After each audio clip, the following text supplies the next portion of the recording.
Welcome back to another wonderful episode of Zappychats, an exclusive HR video series speaking with HR leaders and professionals in various domains and industries. Today, I have a special guest who has come to speak with us about his experience, his wide experience in human resource management and in employee life cycle and overall strategic HR, including change management and in organizational development. So today I have with me Arun Kaimal, who is Human Resource Director at APAC at Cepheid, which is a part of Danaher Corporation. Arun is a seasoned HR professional with experience in full employee life cycle in different geographies, India, Southeast Asia, Japan, Korea, Middle East Asia, and Africa, and has worked with various multinationals like Nokia, GE Oil and Gas and Aviation Divisions, Deutsche Bank. In his spare times, he loves mentoring and supporting the new generation and coaching the young talent in Singapore, India, and Asian regions. He's a master's in PM and IR from the prestigious Tata Institute of Social Sciences and has many international certifications in human resource in his credit. Welcome, Arun, to the show. Thank you so much, Ranjit. I'm really glad to be here with you today. Appreciate the opportunity to interact with you and through you with a wide group of HR professionals in our country. Thanks so much for having me here today with you. Thank you. Thanks again, Arun. So let me start with my cliched question.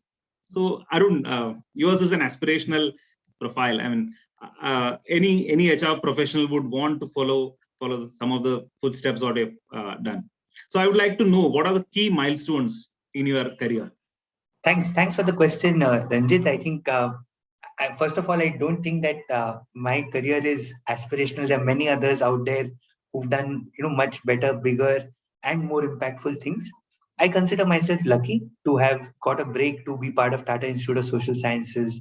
Then the first of the milestones certainly has to be my admit into TIS, where I consider myself really lucky, and I benefited from learning with 30 other bright minds in TIS, all of whom came from different parts of the country, very deep, very thorough professionals, and now deep experts in the area of HR. So the cohort really helped me. The faculty at TISS was something that is a group of people that I really feel gratitude for forever in my life. I owe them a debt of gratitude. I was also lucky at TIS. I got a chance to be part of the union, the Students' Union at TIS, which is a union comprising of all the different programs at TISS. And that was actually putting into practice what you learned in theory. Because, in HR, back in the days in PM and IR, you'd learn about how do you deal with unions, how do you work with them. And here you are actually part of a union. So you know how you are on both sides of the table. So that was the first milestone. After TIS, Ranjit, I was lucky to get a break with Nokia, which is a mobile phone manufacturer. Now, the Nokia then is not the Nokia today, because back in 2007, Nokia had as much as 73% market share. So 1.5 billion customers were using Nokia phones across the world. Now, to be part of a company like that is a huge learning opportunity and a responsibility as well. So Nokia was growing at a very fast pace. You were part of that growth. I was lucky to be considered a part of the graduate program, so global graduate program. And I worked with five other graduates into the Nokia learning program. Within a year's time, I got a chance to go to Dubai. And that, I think, was the first significant milestone in my professional journey. Because the moment you go to Dubai, you're a 23-year-old young person going into a different country with a very different culture, very different background. So this was way back in 2008. My leader, Shubhankar Roy Chaudhary, gave me that opportunity to become a part of Nokia's business in Saudi. So that experience really taught me a lot very early in my career of navigating relationships with people, getting your work accomplished by working with a varied range of nationalities. Because in Saudi back in the days, we had people from Lebanon, Egypt, we had a lot of Indians, Pakistanis, we had colleagues from Syria, Jordan. So all the countries in Middle East, and each country has a different history, which then contributes to the people's experiences in that country. I decided to join Nokia thinking I'll retire from Nokia. My grandfather worked for the railways, started with the railways, retired with the railways. My dad worked with 3 companies or 4 companies in his career. So I also had dreams to work with one company, throughout, and Nokia was treating me really well. But the personal need asked, a personal need got me out of my first job, which is Nokia. I decided to go to Deutsche Bank, the KPO of the bank, so not the front office, but the back office of the bank. And in a KPO, cost arbitrage is one of the key factors that gets the work, into any low cost region. So that factor means also that the kind of work that you do is of a certain nature because you want to keep your cost base low. So I really felt that I had done a little more research before joining Deutsche Bank. Although the people that I worked with were phenomenal leaders, got to learn a lot from a FMCD, fast moving consumer durables, into a banking industry was a big shift. But somehow I felt very quickly that maybe this is not the place where I'm able to really contribute a lot of value. I had some really good leaders who understood me and supported me all the way through, gave me a team management relation, reporting, gave expanded my role. But somehow I did not feel that this place is somewhere I could contribute enough. So that's when GE happened, General Electric. So from a FMCD to banking into oil and gas, industrial space. By this time I was married. I got promoted in GE as well. Around the same time, both things happened. And I moved to Bangalore with GE Aviation. For the second time in my career, I had to make a decision to come back to my family who were in Mumbai. At that time, my wife was working with Pfizer. I was lucky that I got a chance to work with Danaher. Achyutan Royce, two of the senior leaders at Danaher, gave me a chance to work with this wonderful company. Started off my journey in a business partner role, did that for a couple of years, then moved into a leadership development role, a COE role, as one would call it. That really challenged me outside my comfort zone because by this time, having worked with people, the business partnering side of things possibly looked easier for me as compared to going into a COE where you need to have more structure, long term thinking, project planning. Those kind of skill sets are more relevant there. Give me a lot of insights about how leading change works, from an HR perspective. A lot of times people say HR is a strategic business partner, not a business partner. But really, we could experience that here through this role in Danaher, which helped me a lot to learn and contribute to the business in some small way, getting the best talent, retaining them, engaging them, and helping them to grow and helping them to realize their potential. 3 months, like a few months back, I moved to Cepheid, which is part of the diagnostics platform of Danaher. In my 8th year with the company, I feel extremely grateful to have been part of this wonderful journey with Danaher. So I think that variety gave me the opportunity to really keep expanding my skill sets, learn new things, contribute in small ways, and add value to myself while adding value to the business, which I think is a key. In anything that you do, if you're not adding value, it will not last for too long. You have to keep adding value all the time if you have to go in the long term. So that's the feeling that I have come to believe in as I look at my journey so far. That was a wonderful explanation of your entire, and we have got enlightened with a few things. What I have picked up is the major three things what you mentioned: the education, the experience, and the environment. What makes a professional much better. So my next question is on the say you have completed around 14 years of career in your HR life. So how has HR? I would more look at talent management. How has talent management evolved during these 1.5 decade? So maybe I can nuance, or maybe I can punctuate my response with three significant changes. Like as I entered the industry, the subprime crisis hit us in 2008. We entered the industry maybe around the same time, Ranjit. We were probably making a start to our careers. And as I entered the industry back then, the subprime crisis really dented the industry. Talent management practices was more about, managing offloading talent in sometimes, unfortunately, because businesses are not growing, the supply is more, demand is not there. So that cycle is a very different cycle. And unfortunately, in the last few years, last few months, because of COVID, we're probably seeing a repeat of that scenario come up again. So talent management was probably more around just doing the bare minimum and still going through, because you probably had to just take care of the critical few, those you wanted to retain, and others were probably anyways worried about what's going to happen to my future. So they would still probably stay with the organization. But as technology started coming in, opportunities started, going up. Like in 2008, if somebody told me that, come, let's book a hotel with ibibo.com, let's take a Uber to the airport and go there. But these are enterprises that have come and disrupted the industry in their own circles, be it online retail, be it food delivery, be it travel and tourism. So that will change from a macroeconomic perspective of not necessarily having to have a lot of money to become a big entrepreneur was a second shift that I can think about.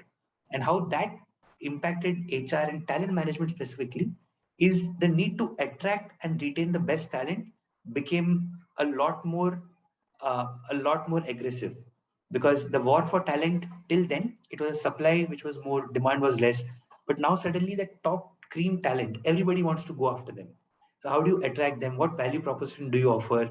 Is it just money? Because money will very soon stop being an motivation or an attraction factor. So how do you offer a proposition which goes beyond money, that offers something much beyond, which is a complete package that helps a professional to grow? That's the second shift that I saw. And the third shift more recently is with the advent of a lot of technologies, the digital HR, as you call it. You got access to a lot more data. You can do predictive analytics. You can do, you can do various things with data that can help you plan your talent moves. Chessboarding becomes easier. You can go a lot deeper with your insights about talent and then make those planned moves to move talent globally. It's a little unfortunate that if you look at many countries in the world, the walls are becoming a little longer, and the need for talent to move is becoming more and more, is increasing as well. However, the political situation and the commercial situation might not be completely going in the same direction. At least that's how I see it. But then COVID happened, and now the future of work talks about work being done from anywhere. If you look at the CEO of Zoho, if I'm not wrong, who went into a village and started working from there, really showing the world that if you are talented, you can work from anywhere for some kind of roles. If you're in a manufacturing setup, of course, you have to be at the shop floor. That's where the manufacturing capability is. But if you are in a business which is not in that space, then you can make that impact from anywhere. So that's the current trend that we are grappling with. And I don't have all the answers. But what I'm looking at from a talent management space is distributed workforce. How do you engage, retain, and grow the distributed workforce is possibly one question that many talent managers are thinking about today. And answers to that will evolve as we progress with time. You mentioned that technology is an enabler for organizations to succeed, to face a lot of volatility in the market, or even to take decisions based on the right insights. My question is on technology. So since you are a person who helped organization do the change management and the organizational development part, while considering a technological intervention or adopting a technology, what are the parameters or criteria you would look at uh, for a successful uh, implementation of the entire technology? What is a business need that we're trying to address? What is a business problem that we're trying to solve, or what's the business opportunity that we're trying to address would be the key question, because technology in itself is quite attractive and can be useful in many ways, but technology for technology's sake will have limited impact. So if there is a very strong business need that can help, that can really be helped by use of technology, that is a sweet spot where we should probably start with. So the first criteria is what's the need. Second is what's the kind of business that you're a part of? Like, are you in the productivity game? Are you in the efficiency game? Are you in the cost game? Are you, in profit maximization, or are you here to contribute value to the society? Depending on what your purpose is for an organization, again, those choices will have different dimensions to them. So first is about the need, the business need. Second is the organizational purpose. Third is, of course, the need to cater to the associates that are working for the company, their aspirations, their ambitions. How do you enable that with the use of technology is probably the third criteria. Like today at Danaher, we are using Workday, which is helping us in many ways to really address the needs of talent mobility, talent management, performance management. There are many modules which are helping us in very nice ways. I remember my days back in some previous organizations where we were doing all these things in Excel sheets. I remember like the team in Mumbai sitting with the team in Bangalore and having calls to say, oh, why is this person rated at this? Why is it not that? How do you do that? But today, all that happens from the click of a button. A manager approves A one-on-one manager, validates that, HR person supports that, and everything is done like clockwork.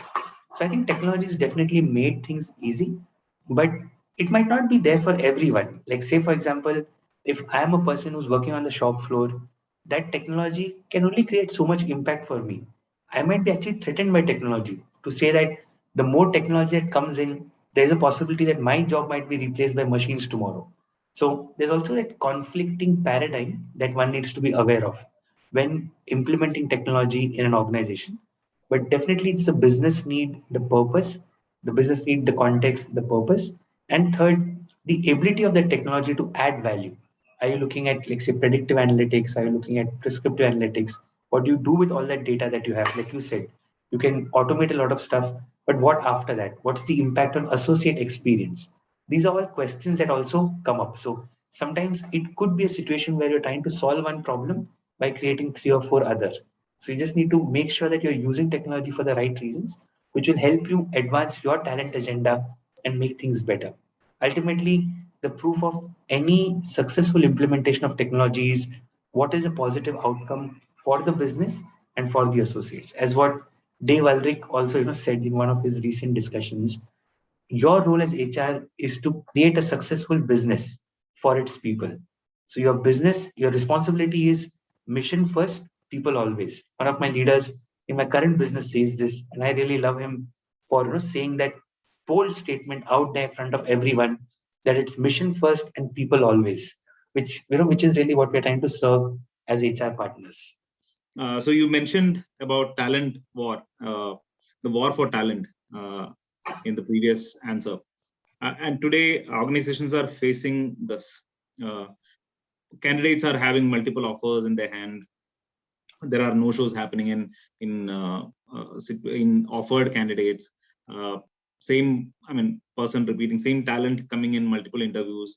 So, what is your suggestion for organizations to overcome these challenges? In my view, there are many things to do. Obviously, there's no one silver bullet, Ranjit.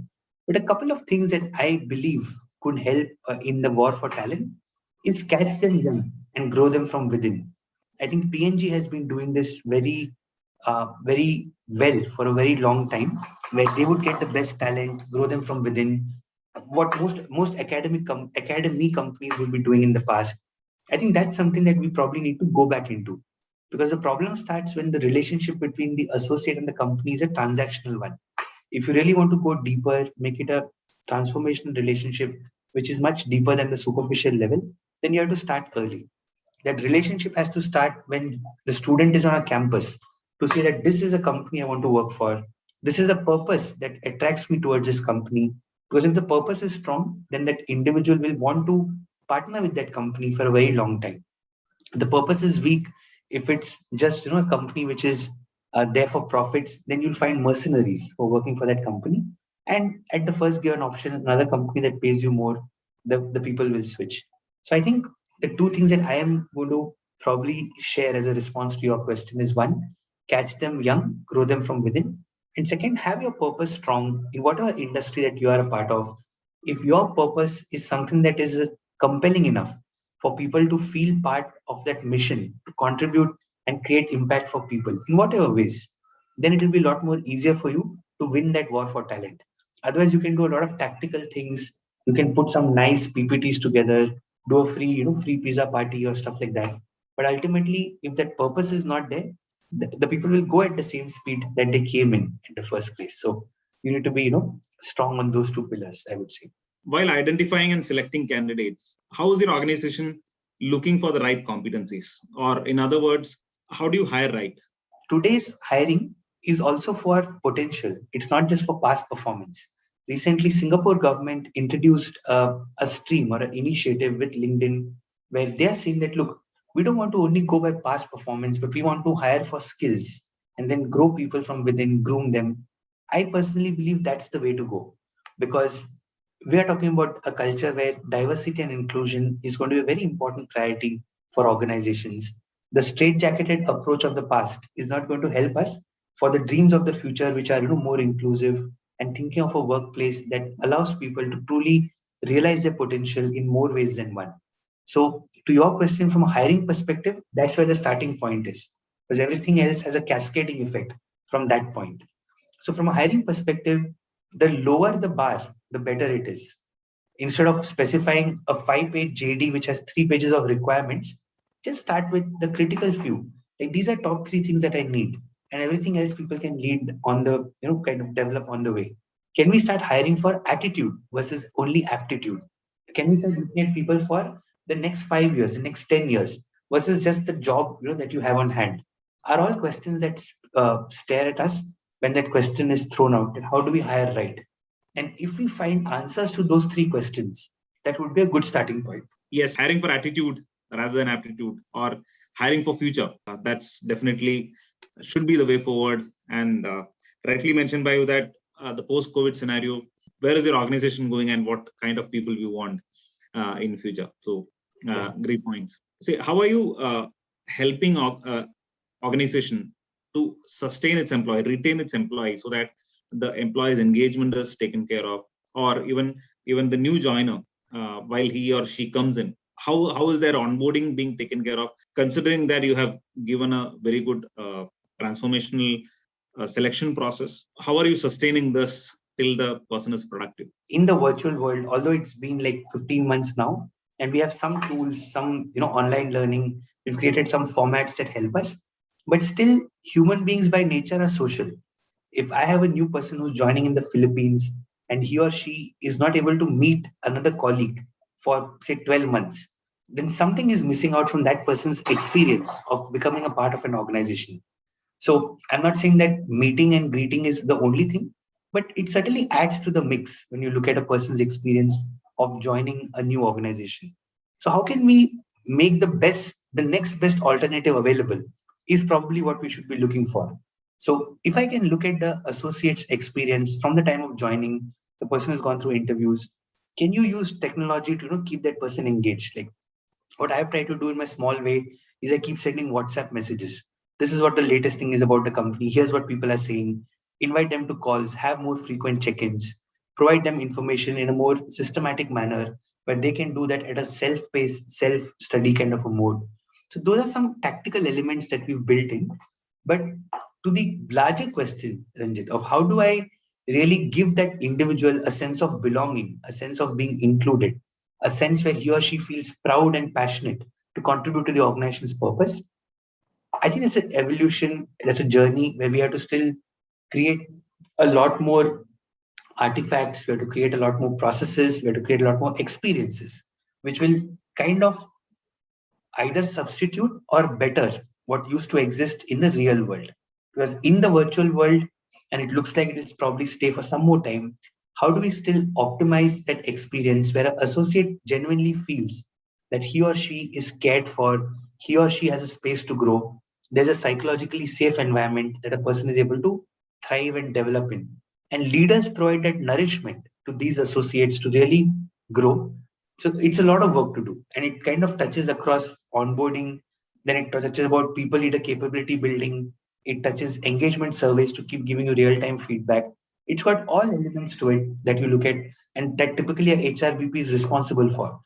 Fair compensation, looking at making sure that people from different backgrounds get paid the same way, are all imperatives that we need to find answers to, because that will all have a backward integration or a forward integration as the process may be on that employee life cycle. But that will really impact that associate's experience with an organization, which is so important today.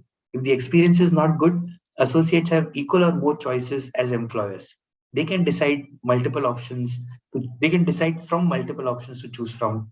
You know that the joke in India, where some recruiter is reaching out to Sonu Sood because he or she is facing offer drops.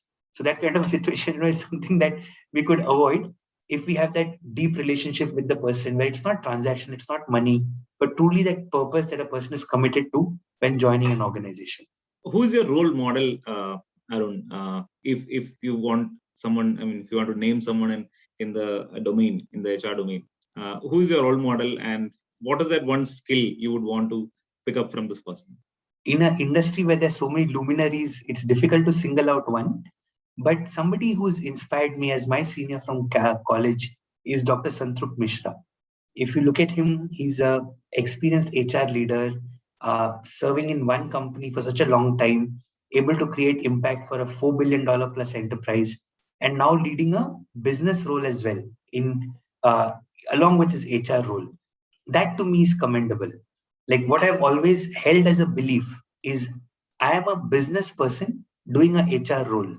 So that's a feeling that's always stayed with me, that your role is to make that business successful so that the associates who invest their career with the business can experience growth.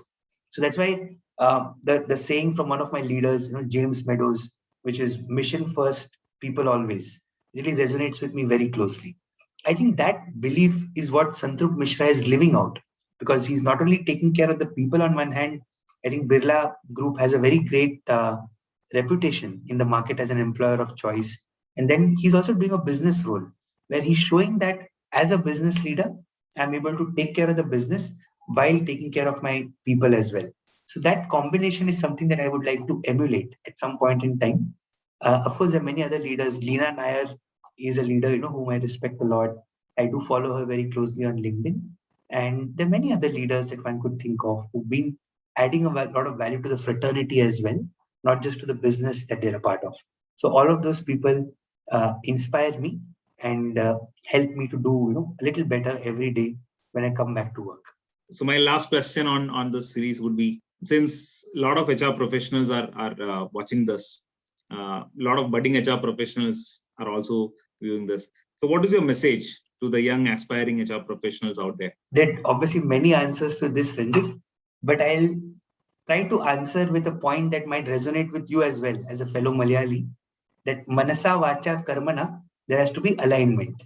For a leader, your head, heart and hands needs to be aligned. In today's world, authenticity in my mind is that singular competency or that singular trait that an HR leader would be known for in times to come. Because everything else can be compensated with one thing or the other. You are not good at, say, accounting, you might be good at using Excel and you could probably do some substitute. Or you're not good at communication, but you probably use Grammarly to kind of communicate well via emails. So there are different substitutes, but to authenticity, there is no substitute. So if you're looking at becoming a truly value-adding HR business partner, then your authenticity should be a crowning glory. You should be able to speak, say, and feel in the same way in any different group. So your head, your heart, and your hand has to all be aligned. That's why I said manasa, vacha, karmana. You have to have alignment, which really helps you to add value, do the right thing, and keep moving ahead in your journey. And you don't have to ever have any regrets in your life. So if you are looking at a successful HR career, among many other things, the one thing will not, there's no magic sauce, but one thing not being there will definitely impede your career is authenticity. In my mind, I see it that way. Super. Those are words of wisdom. I would say that authenticity, I have personally found this very valid and true to the heart. Extremely thankful for your presence and time here. Thank you so much, Arun.